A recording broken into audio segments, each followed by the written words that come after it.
I never forget that he told me, but boss, I cannot score goals. And I said to him, don't care, just try. I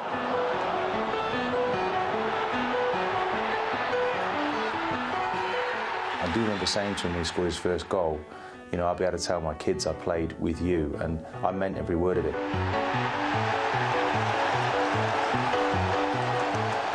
It was embarrassing for the defenders. He just scored when he wanted.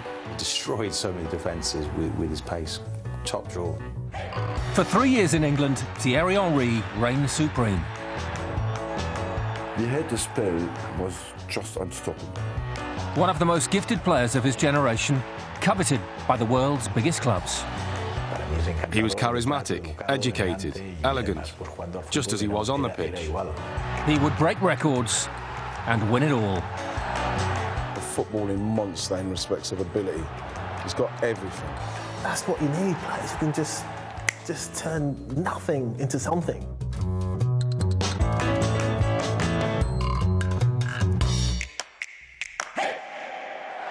In 2004, Arsenal made history when they completed a Premier League season unbeaten. Central to their invincibility was Thierry Henry, widely recognised then as one of the world's greatest players. We knew, even when we were 1-0 down, Thierry Henry had not scored yet, but that will happen at some stage. I'm a competitor. There's no doubt in my mind that he's one of the best players that have ever played football. He was that good.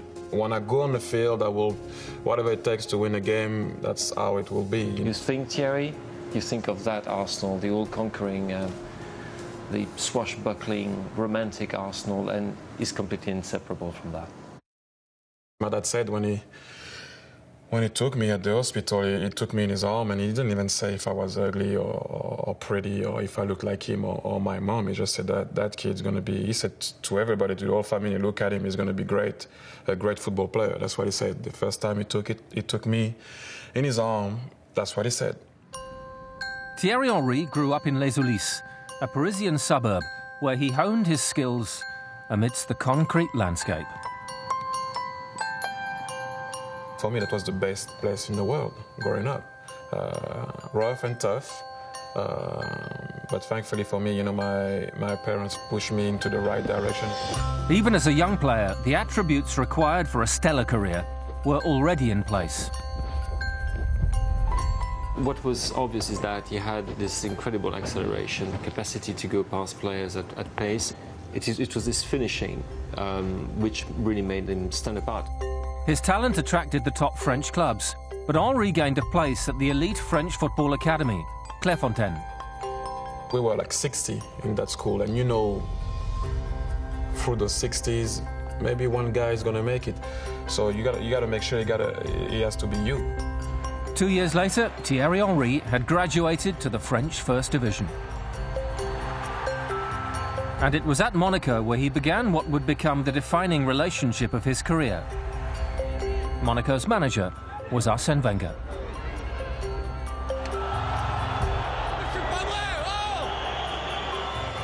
He was a bit technically average at the start because he missed many chances. When he was a young boy, of course, he was so much quicker than everybody else. But I thought just he had something special. I made him start at the age of 17.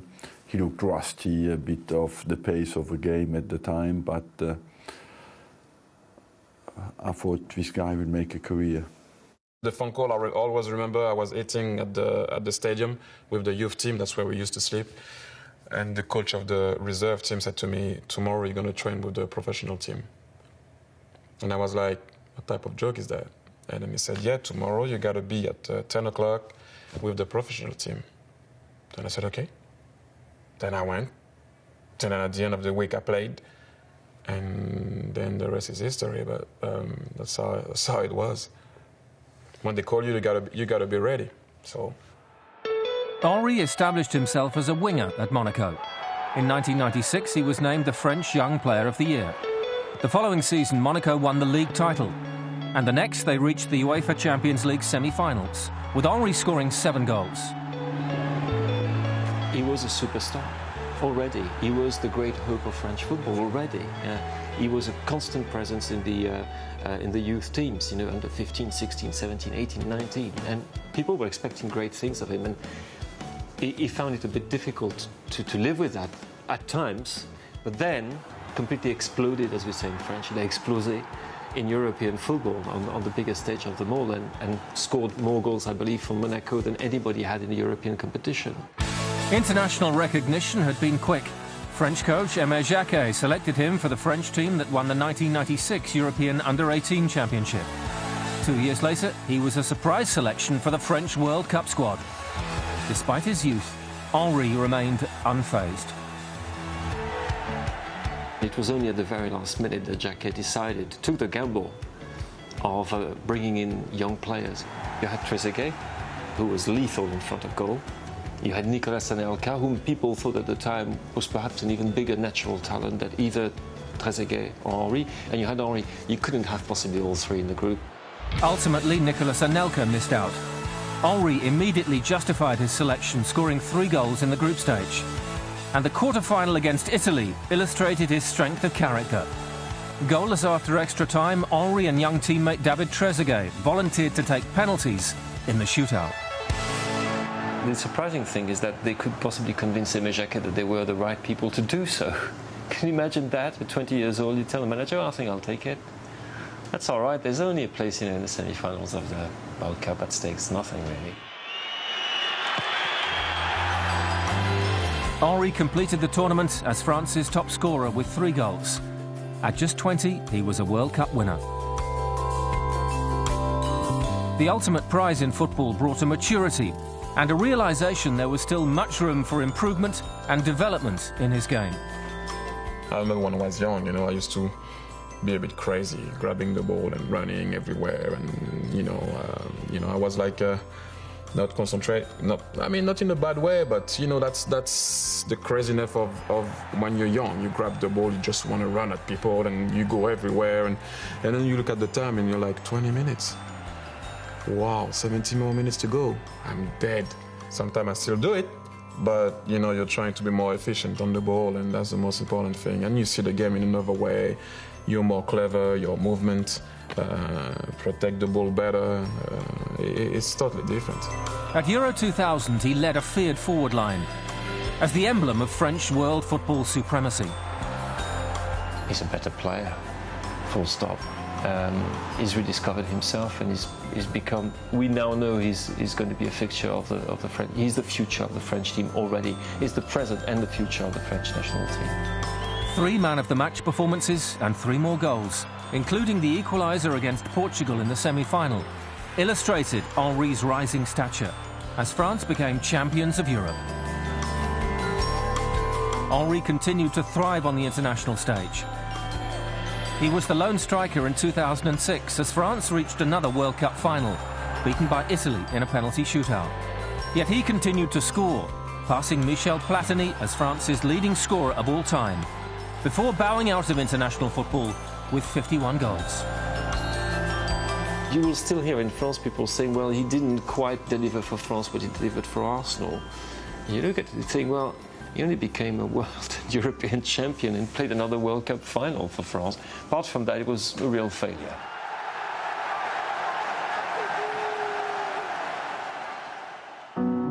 Six months after the 1998 World Cup final, Henry left Monaco for Juventus.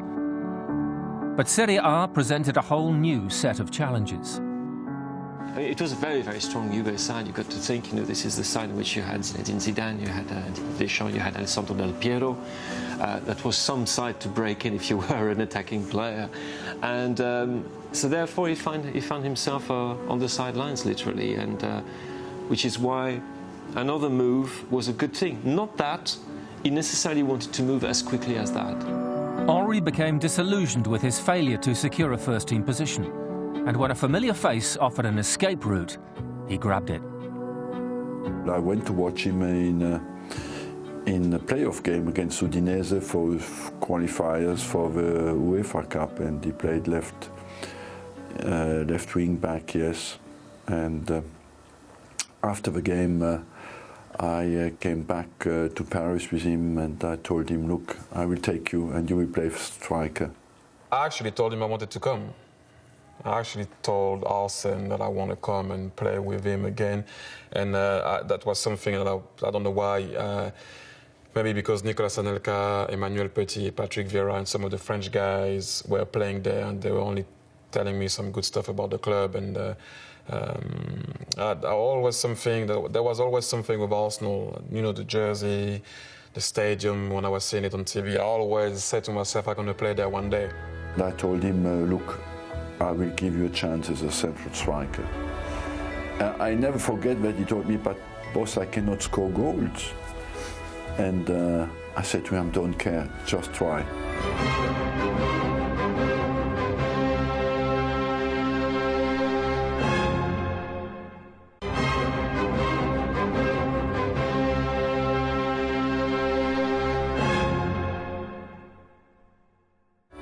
At nearly 40 million euros, it was a gamble Wenger considered worth taking. I tested him when he came in. I was quite physical with him, as I was with all the strikers, because Arsene Wenger was bringing in trialists left, right and centre. I think he was trying to test us and see if we still had it.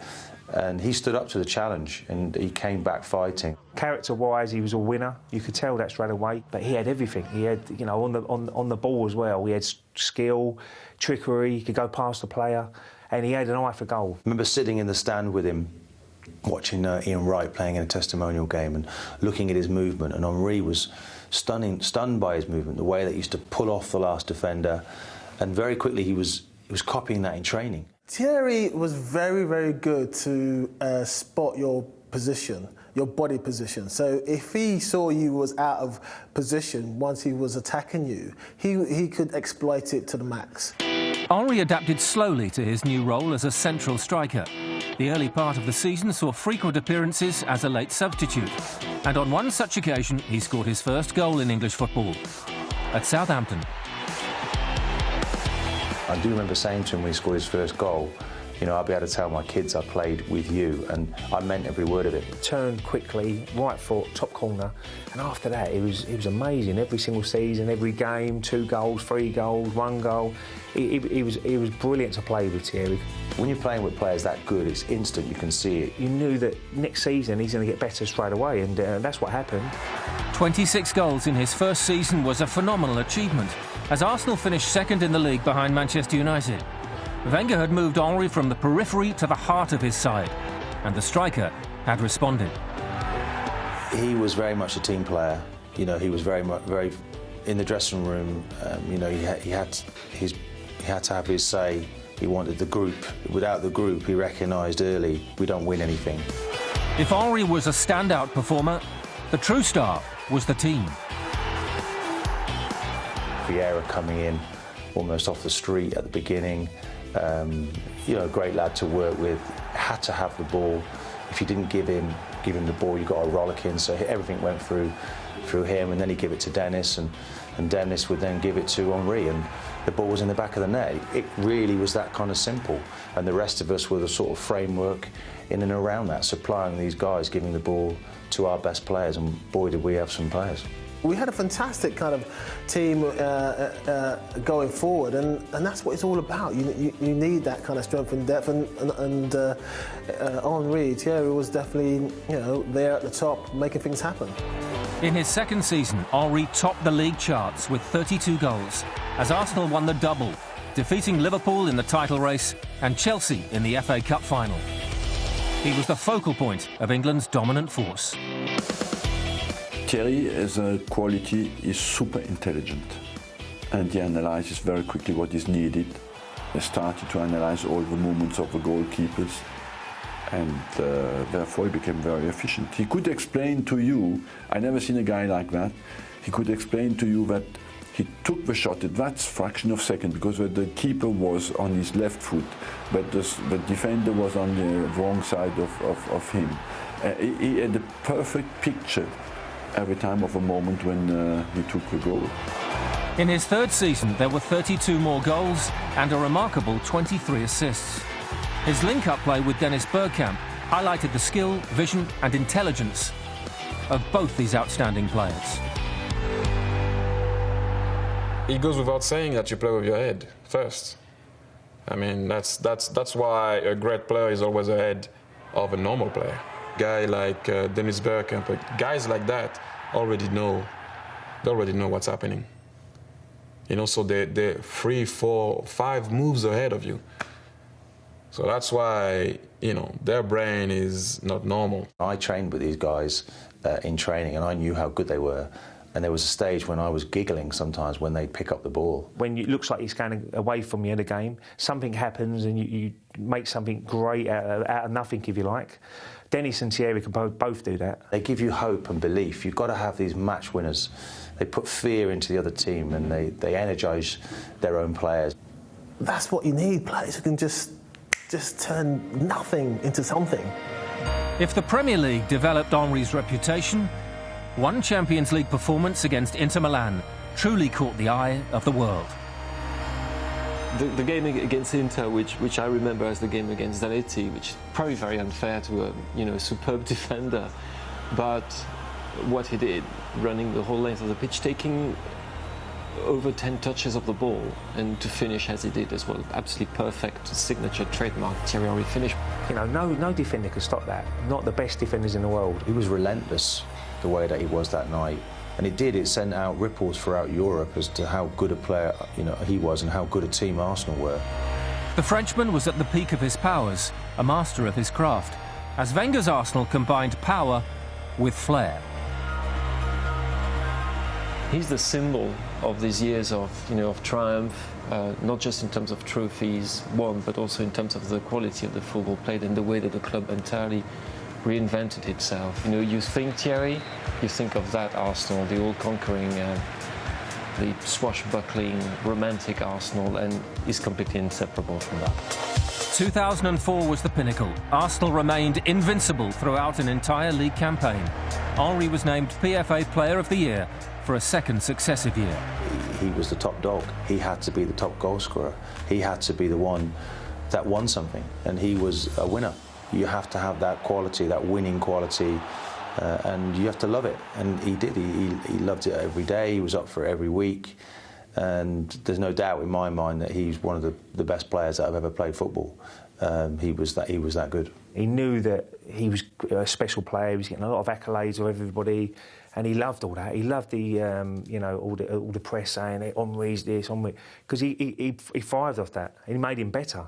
We knew, even when we were 1-0 down, Thierry Henry had not scored yet, but that will happen at some stage. So it is like a booster of the confidence of the team. Because at some stage we were even 2-0 down. Everybody looked at him, but what are you waiting for? You know, we expect you to do something now about it, and that's what happened most of the time. I'm a competitor, and whatever when I go on the field, I will, whatever it takes to win a game, that's how it will be. You know, I'm a competitor. I'm a pain in the neck, you know, like for my opponent and for my teammates. You know, I shout, I scream. I can't act. You know, when I'm on the field, you see it straight away. You know, I'm happy or not. Yeah, I already said it, but that's the way it is.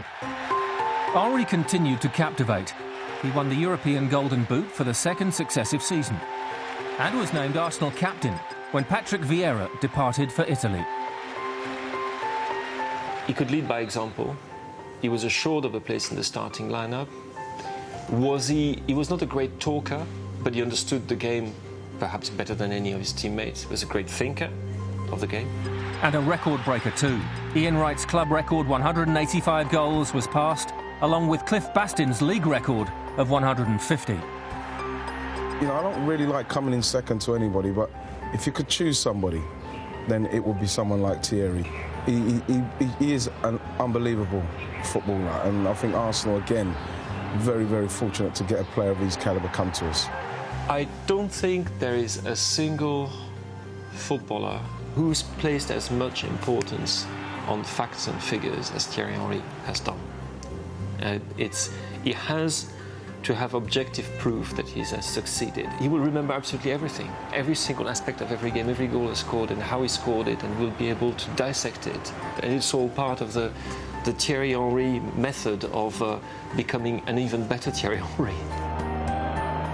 In 2006, Henry ended the season as the league's top scorer for a third successive year, his fourth in total, and earned his third Football Writers' Player of the Year award. The most prodigious thing about Thierry Henry is the consistency. From the moment he started hitting this vein of form with Arsenal, let's say 2000 to 2006, is something that marks him really as one of the greats. By now, Arsenal were a youthful squad in transition. As the focal point, Henry could not provide all the answers. Arsenal fell short in the league, and there was heartbreak in Paris in 2006, when Henry's team were beaten by Barcelona in the Champions League final. From the moment that the Invincibles team started to be taken apart slowly but surely, there was a tendency afterwards to see Thierry as too much as a saviour. He's the line running through the Arsenal chronology is still as good as ever, almost, certainly until 2006. So the solution is there, and you use it, and you abuse it at times. The club's lack of investment unsettled Henry, and following an injury-blighted season, he signed for Barcelona in 2007. In Catalonia, he was simply another great player in a world-class team.